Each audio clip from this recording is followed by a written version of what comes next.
Hey, what's up everybody? It is Sunday, June 15th. It is the beginning of week 27. Week 27 out of 30 weeks left in the year, and 27 weeks until I am going to be retired. I'm sure of it. I'm not retired yet, but I'm getting there. This is Choice, a winding down chronicles of an expat going into early retirement in Southeast Asia on a modest budget. So I am out walking this evening. It's a Sunday evening. My wife is at church. My lovely wife is at church. She is, she spends most of the day there. We go in the morning and then she goes back in the afternoon for a Thai version. And then she spends the day in prayer and talking with her group, with her team, she calls it. Really cute.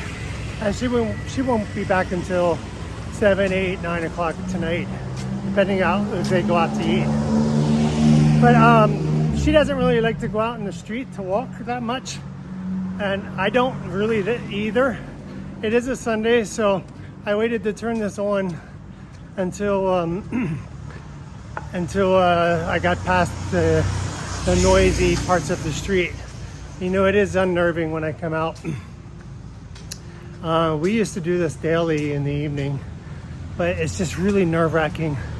So I just try to do this when she's not with me, and just to get a little breath of fresh air and to get a little bit of different atmosphere. So I just uploaded week 28 of 30, and it's very long. And you know, it took a long time for me to edit, and I even cut a fair amount of the video out. Places where I thought I was rambling. And I think what I need to try to do is really to get this videotaping down to less than 30 minutes a week.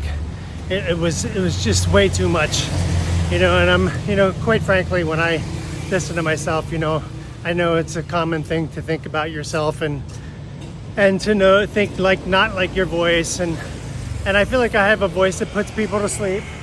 You know, hey, if you listen to this while to put you to sleep, I'd really appreciate that. But you know, I was looking at my statistics. You know, I've been doing this for 2 months now. Well, I was slow from the start, but I've been consistent the past couple weeks.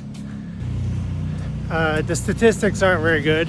You know, I have like 3 or 4 subscribers. I'm one of them. I don't know who the other. I think the other one is my wife. I think I had her as a subscriber, but she doesn't watch YouTube. And the other 2, I don't know who they are. And but I did watch the watch hours, and it looks like people are barely even watching 5 minutes of my videos.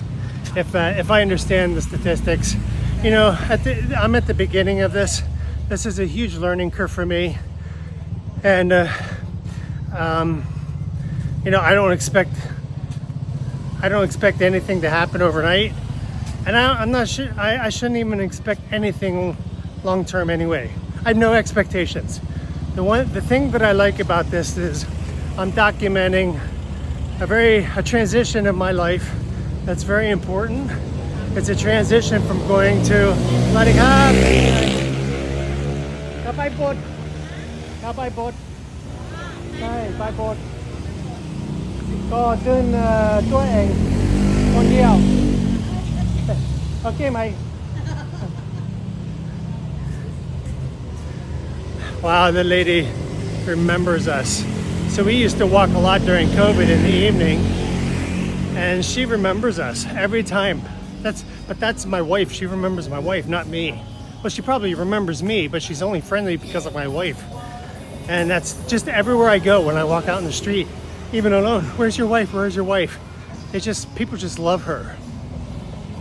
Oh, so what I was saying is I'm documenting a transition in my life that is important. And I think one day I will look back on it and be glad that I had this available. You know, the amount of video that I'm posting, I'm deleting a lot of it, only because I can't store that kind of space in my hard drive. So I'm putting it up online, and YouTube basically will store it for free. Now, this is where the traffic gets really bad again. So anyway, I'm documenting this. So I'm trying to keep my videos shorter. I'm gonna have to probably do a lot more clipping. So I was just realizing today, so I was putting together a series of clips that I did when I did a 5-minute fast. And so it's a bunch of small clips of various parts of my life, or various parts of my fasting at night and weighing myself and in the gym, you know. And I just realized I'm on a major learning curve, but I'm learning a lot, and I'm learning I'm learning the difference between B-roll and A-roll, and it's very interesting. I was kind of proud of what I put together today. It's not complete. I only was able to complete the first day of a 5-day fast, but I was able to put voiceover, you know, basically making some videos, some B-roll, and then I was just very happy about what I was able to do today. So I think that's what I'm looking at. This is a learning curve. I don't know if I'll continue with it beyond this transition, but I hope that this will help you as I transition. I'm gonna stop the video right here. Yeah, so I'm on a major learning curve, and I think I should just enjoy it. The thing I don't like about it is consuming a lot of my time right now in the beginning, because I am learning how to put clips together and to edit, and it's not gonna be perfect, but the thing I don't like about it is I put a long delay on finishing my memoir, and I really need to finish my memoir. It might be better for that might be a project I need to do when I'm actually finished working, and just put my focus of my time on that, because I am also focusing my time on learning Lao language right now, really intensely. Every day I listen every day. So I need to make sure I'm not spreading myself out too thin, because I think the more you try to do, the less you accomplish. Focus on fewer things, but I think that for these videos I need to try and do. My language is a priority, but my memoir I can try to work on once I'm done working, and I'll have a little more money and time to have it edited, and then hopefully get it published. And I need to keep my video clips shorter, and at least for these weekly chronicles, because I'm afraid no one's gonna want to listen to them. I might in 5 years. The other thing is, you know, I was just thinking about minimalism. I do try to live a minimalist life. I'm not good at it. I don't do a lot of purchasing here. The biggest thing I purchase here in Laos or in Thailand is food. That's where we spend our money. We don't buy things. We don't go anywhere. We don't run around. So it's food and supplements. And I just did a costing of a daily cost of the supplements that I take now. And I realized, when you buy a bottle of this, you try something, you try different supplements. But when you break it down to how much it's costing me on a daily basis, right now my supplements are costing me about 100 baht a day. That's like $3, and $3 a month is $100 a month just in supplements. So one of the things, the reason I break it down, I like unit cost. I want to evaluate what I'm taking, what it's costing me per unit, and then eliminating what I don't think is useful. Yeah, right now it's about 100 baht a day. That's a lot. $30, $35 a month. No, $100 a month. That's crazy. $1,200 a year. Really crazy. I like this graffiti here. So so back to minimalism. I try to practice minimalism. I'm not very good at it, except for the fact that the good thing is we don't have a lot of access. We don't go shopping malls. I walk around the shopping mall, but I don't buy anything. And I don't buy a lot of clothes. The only time I go shopping is when I go back to the US, and when I find what I do sometimes is I'll go on Amazon, and if I think of something I want to buy, I'll put it on Amazon in my my shopping cart, and then I'll keep it there, and then I'll go back and I'll review my shopping cart, and if it looks like something I'm not going to want to spend money on, I'll delete it, because I only buy from Amazon when I go back to the States. Or it's looking like my sisters might be coming by the end of the year for our wedding, or sometime within the next 6 to 8 months. So I will probably do a purchase, a large purchase of things that I want. But it's a matter of adding and deletion, adding and taking away, and adding and elimination and adding. So it's a process, but I'm glad that I don't have access to Amazon very readily, and I need to just review that before I make the purchase for my sister to come home. So when I only really shop for shoes and clothes, things that I need, when I go back to the States. So that's only every year, 2 years maximum. So I only shop like once or twice, every 2 years, which is great for my minimalism. But the problem is, when I have to buy something, when I actually make the purchase, it's a lot. It's going to be a lot. So I'm trying to put away a little bit of money, so for when I do have that shopping spree, for either when my sister comes, she can bring the things for me, or when I go back to the U.S.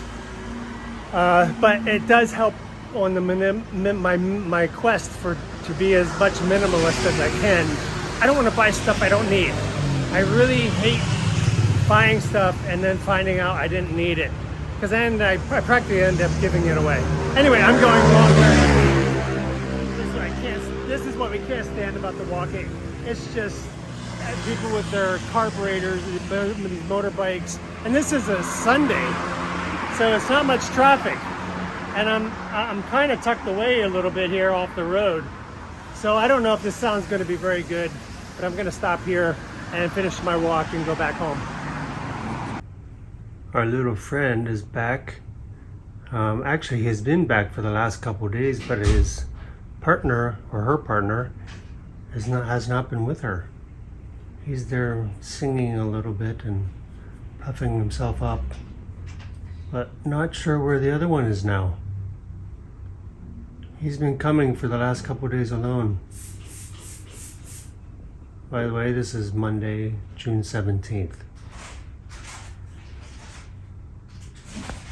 I wish he'd sing there for a little bit for us. But I'm reading 2 Kings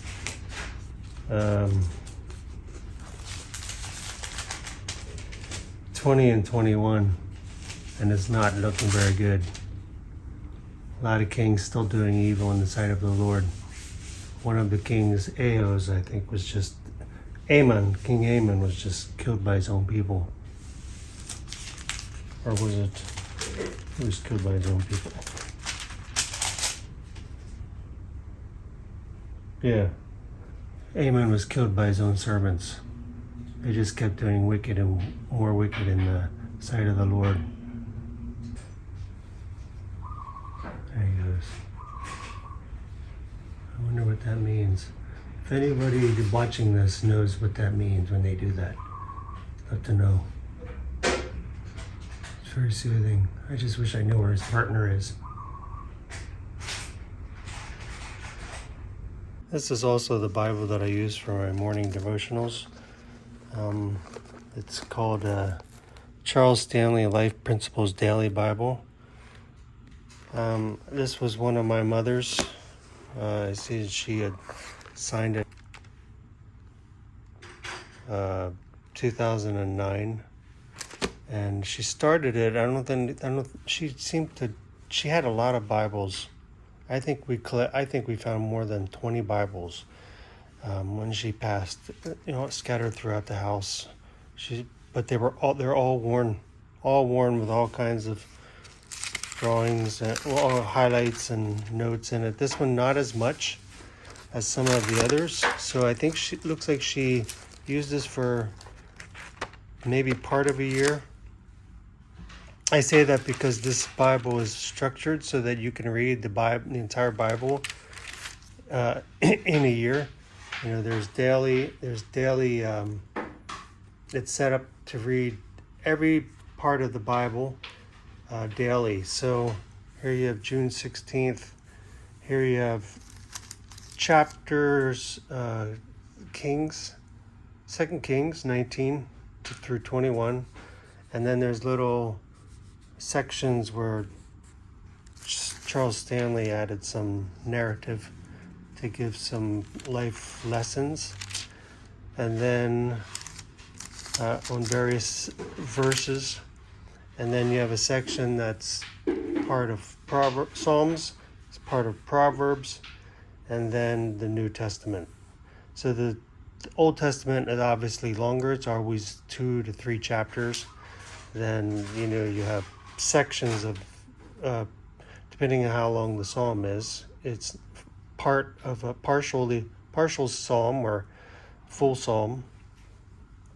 And then just Proverbs isn't a very big book, so there's a couple verses there. And now I just entered into Acts. I finished John. And then Acts New Testament is not very long. And then he's got a section where there's a little more narrative about probably one of the more important aspects of the readings for the day. And then tomorrow will be June 17th. I like this. I'm not sure why my mom didn't look like she finished it. It's not the Bible version that I particularly like. I like the New American Standard Bible. That's the one when I started reading. And I heard it's one of the more accurate translations, more literal translations in a language that's more modern language. Some of those other translations I don't like. It sounds more like interpretation than it does actual what the Bible actually says. So anyway, this is what I'm using this year, and I'll finish the Bible, and I want to get a bigger print, a newer Bible. As you can see, this is very old, and the weather and my mother has worn it out pretty well. And now I'm wearing it out. And I feel a special connection to Charles Stanley. He's one of my favorite TV evangelists. He was my mother's. She actually went on a cruise, Charles Stanley cruise, before he passed, with my sister. My sister took her on that up in Alaska. And so he's been a family favorite. And I think one of the more consistent godly televangelists out there. So that's what I'm reading these days. So it's June 17th. It's around noon. I just had a long 4-hour meeting at the office, and I'm coming out for a little walk. This is a part of my quiet quitting strategy, just kind of stopping to smell the flowers and enjoy some street music. See, this is a group of blind guys who are singing really beautiful music. Normally, I would be very goal-oriented and focused and walk right by them, as I do many other people. But this is just some ways I try to enjoy the day, break it up, not sit at my desk, and go out and see something that's different and unique to Bangkok. Speaking of which, I was just at the bank yesterday to clear up some question I have around the recent announcement that they're canceling the facial recognition feature for international people with bank accounts. And to complicate things, so I've got the details around it. And so that basically means any transaction out into the app or into my account or out of the account for more than 50,000 baht, I need to call into customer service to have an exception made. So anything over 50,000. But if I keep it under 50,000 baht, I can do as many transactions as I want, up to a cumulative total of 200,000 baht per day. Fortunately, I don't do that much, but yeah, it was an added inconvenience. So even if I want to pay my bank account or my credit card, and it's more than 50,000 baht, I either need to do it in two payments or call in and it takes 24 hours for the transaction to be processed. So 50,000 baht is roughly the equivalent of $1,500. So not very much. It's a big inconvenience, but that's Thailand. My other bank account, I don't have any issues with that. I have facial recognition, but it's probably only a matter of time, and I think this is one of the ways that they're cracking down on banking and internationals. They're trying to thwart a lot of corruption and illicit banking transactions. So that was one. And then the other good news that I found out is that I should, even if I leave Thailand and I don't have a job, I should still be able to maintain my bank account as long as I keep a minimum balance of 2,000 baht and I at least do one transaction once a year, every 12 months. So that was really good news to have, because I really don't want to lose these bank accounts and I don't want to be forced to convert large amounts of money, large of baht, into another currency and lose a lot of money on currency. So anyway, enjoy this little bit of music before I cut this off. That's my update for today, June 17th on a Tuesday.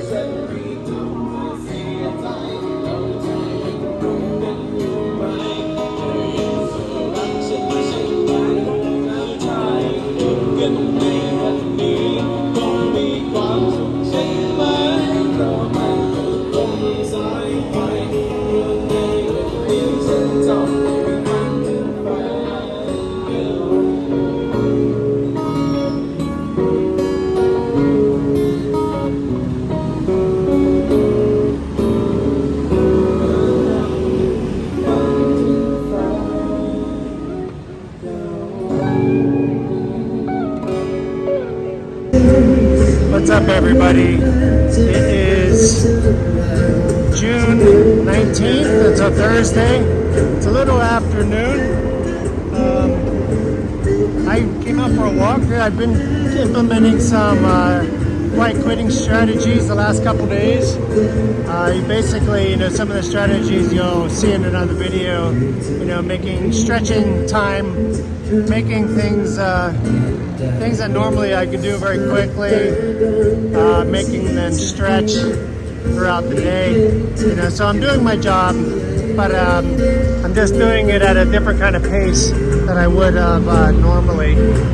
So I'm out quiet quitting. I forgot today was a Thursday. This is Tuesdays and Thursdays. This little cafe down here on the street of Silom, Il Cubo. They have a buy one get one free, and I always forget about it until I'm walking, and I'm realizing I should take advantage of that. It's a nice little coffee. It's not great, but for the price, and I normally don't buy coffee outside. I only drink in the office and I drink at home. It's part of my strategy for budget,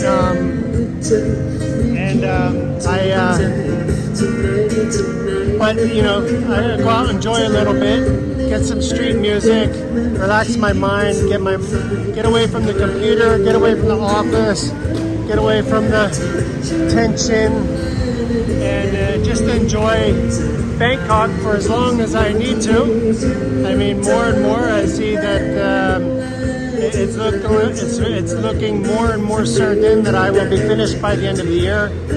I met with my boss and we agreed on my 2024 appraisal and the goals for the year, and I gave him my plan for transitioning and handing over my responsibilities to my successor, whoever that is. And we have an idea who that is, but we still need some details to work out, and we still need confirmation about the funding. But anyway, just enjoying stretching time now.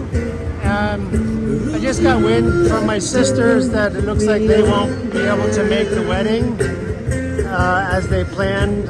Some, it is expensive to come, and we agreed, as much as I would like to have them here, I would prefer them to come visit me in Laos. I just think it would be a much better experience, more relaxed, and I know but Bangkok would be somewhat unique to them, but I've said it's a big city. We'd really want to get outside of the city to really enjoy Thailand and see more of the cultural stuff that Thailand has to offer, and you're not going to really get that in the city. At least for me, we don't travel much, and I think that I would rather them spend the money and time to see where we live, because no one has ever visited me, except one time when I was in Kenya. So just doing a little of enjoyment in my week. I'm heading towards the end of week 27. Things are looking good. So I was reading this morning. I just started Chronicles, and First Chronicles, and it's the first couple chapters are all genealogy, and I'm like, what's the point? But I think it is. The point is, it's supposed to prove that these people existed. There were families and they were descendants, and the bottom line is all this genealogy leads to Jesus and all the prophecies about his coming. And it's just a reminder too that the Bible is more than just a few characters. I know I'm exaggerating a little bit, but there's people with real life stories, with real life issues and lives, and they spent time on this earth, and God created them. And I think that's the most interesting part. I'm not a Bible scholar, and I'm not trying to be. I'm trying to understand it more. But what I do in these sections is just to skim through and identify names that I recognize, maybe stories that I recognize, and just to kind of honor them as being part of. They made it into the Bible, and they served a purpose and a point, even if there's no story behind them.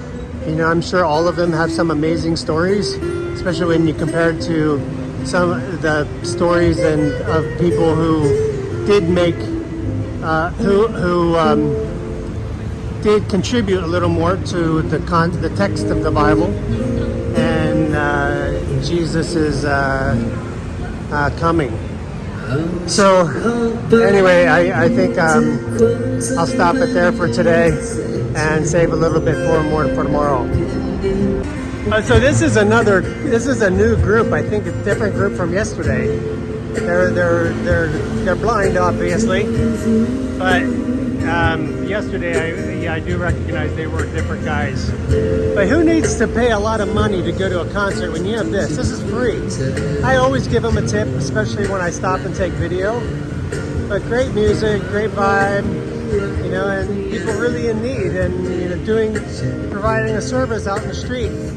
Unfortunately, you have the background of the traffic, which is annoying, which is one thing I don't like about the city.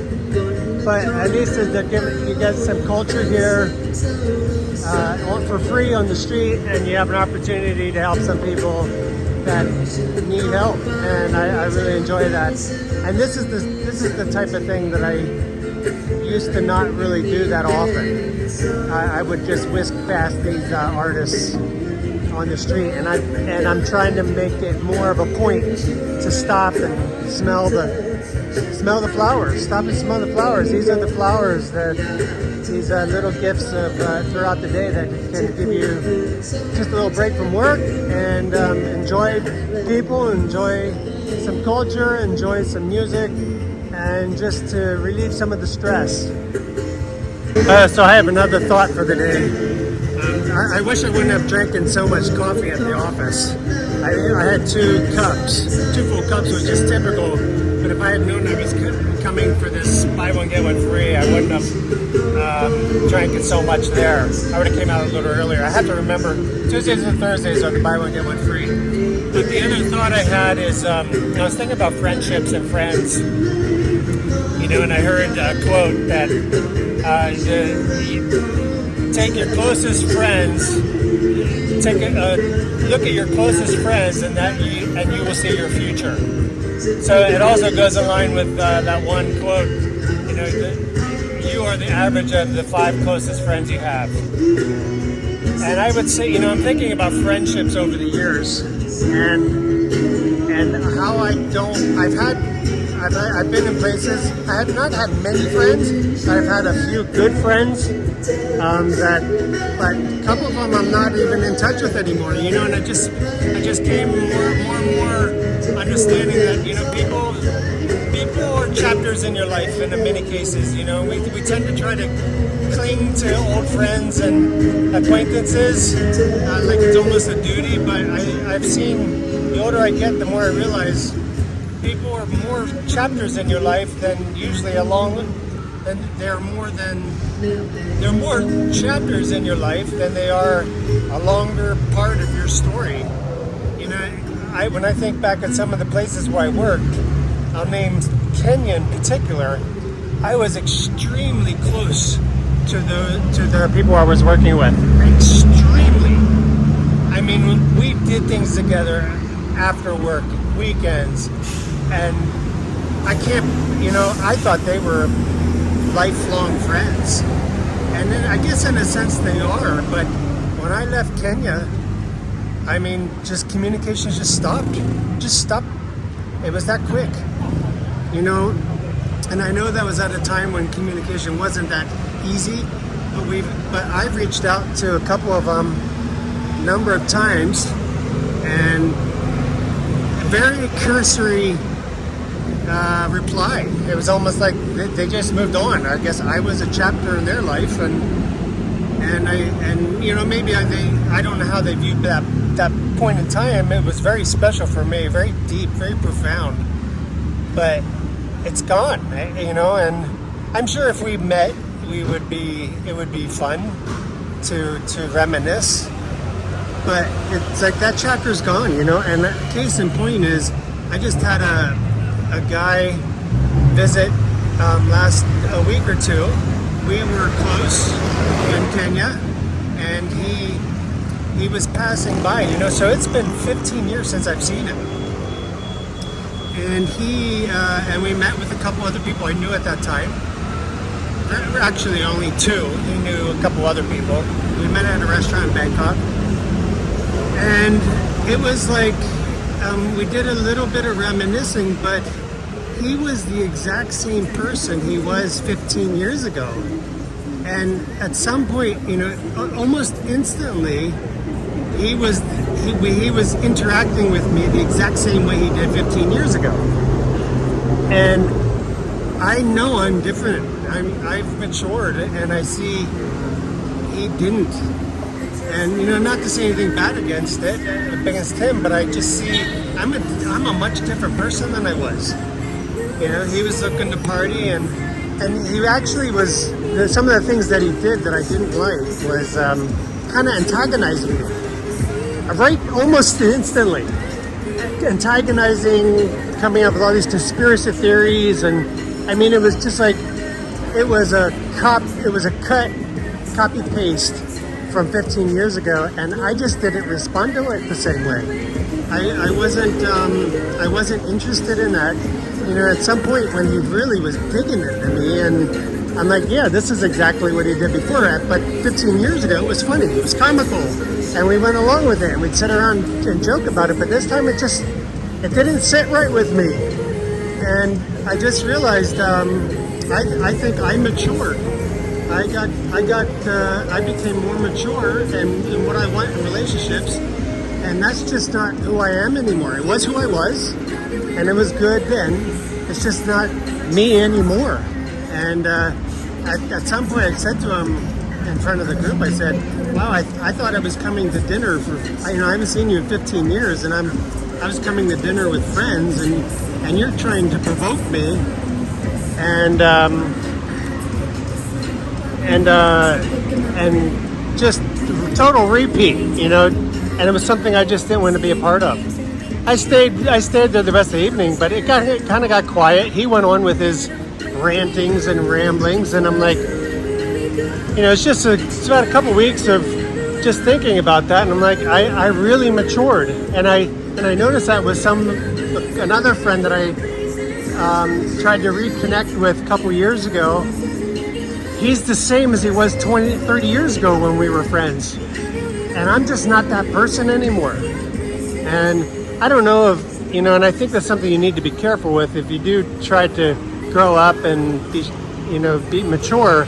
It's nothing I'm intentionally trying to do in a way, but it's something I do want to do, and I just look for deeper meaning and I'm looking for deeper meaning and purpose in my life, and I want to spend time talking about things that mean something. Yes, we can laugh about old times and joke and read stories, but I think the older you get, this doesn't come with age. This just comes with an intentional effort to mature. You see a lot of older people who are immature, and I know I can be immature. I have my moments, but I don't stay there. And I think of Corinthians 13, talking about when I was a child, I used to think as a child, speak as a child, act as a child. When I became a man, I put away childish things, and I feel like that's where I'm at. Again, I want to have fun, I want to enjoy, I want to reminisce, but I don't want to go back. I don't want to be that person again, because some of it I'm embarrassed by it, and it's just not who I am anymore. And those were friends at those times, and I just realized that those are friends that are just going to stay in those times, and I see there's no future unless I see that person maturing on their own. Anyway, I better go. I'm going to take my coffees back. I want to give these guys a tip, and that's just a little bit of thoughts, off the cuff thoughts on friendships and maturing and getting older and looking for more purpose in life.